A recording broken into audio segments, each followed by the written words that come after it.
యువతి కోసం కన్నీటి పర్యంతమయ్యారు. ఐ లవ్ యూ తల్లి, నిన్ను చాలా మిస్ చేస్తున్నా అని లైవ్ లోనే బోరున విలపించారు. అసలు ఇంతకీ ఏం జరిగిందనుకుంటున్నారా? 5 ఏళ్ల సుదీర్ఘ గ్యాప్ అనంతరం శ్రీదేవి నటించిన సినిమా మామ్. ఈ సినిమాలో శ్రీదేవి ప్రధాన పాత్రను పోషించి అసాధారణ నటనను కనబరిచారు. శ్రీదేవి కూతురిగా పాకిస్తాన్ నటి సాజల్ అలీ నటించింది. షూటింగ్ సమయంలో శ్రీదేవికి సాజల్ కి మధ్య నిజంగా తల్లి కూతురి మధ్య ఉన్నటువంటి బంధం ఏర్పడింది.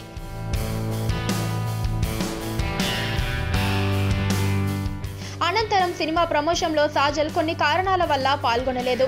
పాకిస్తాన్కి చెందిన మరో నటుడు అద్నాన్ సిద్దికీ హాజరు కాలేకపోయారు.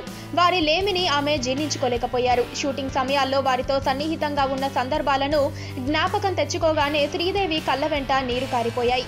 ముఖ్యంగా సాజల్ని చాలా మిస్ అవుతున్నట్లు పేర్కొంది. వారిద్దరూ లేకపోతే సినిమా ఇంత సక్సెస్ అయ్యేది కాదని పేర్కొన్నారు. శ్రీదేవి ఏడ్చిన వీడియో ఇప్పుడు సామాజిక మాధ్యమంలో చక్కర్లు కొడుతోంది.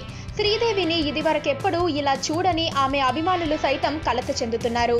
పక్కనే ఒక గంట సింబల్ కనిపిస్తుంది కదా, దాన్ని నొక్కారనుకోండి, మేం చేసే వీడియో అప్డేట్స్, నోటిఫికేషన్స్ అన్నిటితో మీ డివైస్లో వాలిపోతాం.